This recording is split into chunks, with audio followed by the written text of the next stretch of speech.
guys, nabalitaan ko na may bagong bukas na bake shop. Ito yung Clyde's Bread and Pastries. And kaya ngayon guys, nandito kami para tignan kung magkano ang presyo at saka para makita ko ano yung mga paninda nila dito.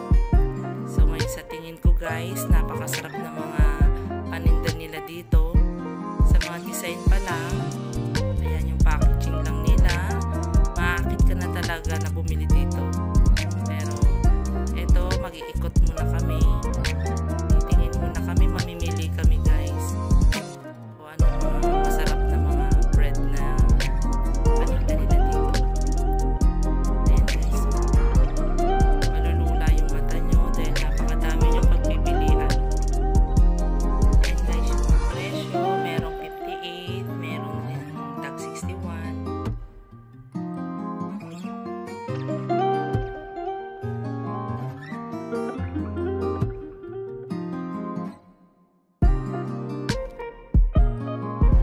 Dito naman sa kabilang side, meron pa.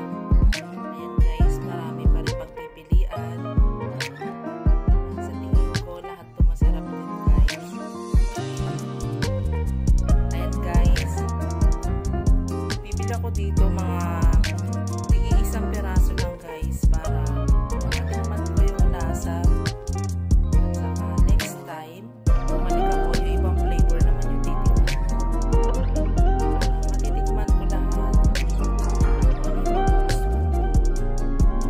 Yung lagi ko pinili. Ayan, nakakainggan nyo talaga. Sarap ng mga design ng mga pagkain nila dito. Eto na guys, hindi na ako magpapatumpik-tumpik pa. Yan, kumuha na ako ng tray. Ngayon, kukunin ko na yung mga napili ko. Yan, eto, nakapili ako dito. Kuha ko nitong cheese bread. Yan. Napakadami niyan cheese guys sa ibabaw. Kaya parang natakam ako dito sa bread na to. Yan, kukuha ko ng isa.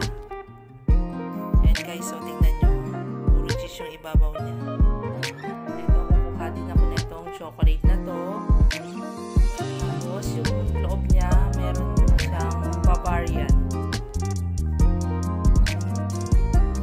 Ito, kukuha din ako nitong bread na to na may blueberry sa ibabaw. Sa tingin ko, masarap ito. Kuha rin ako na isa.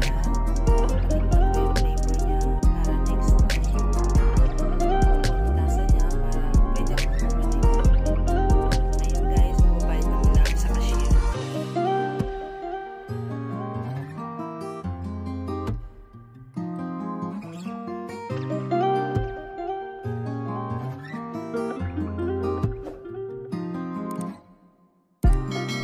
Bye guys, thank you for watching.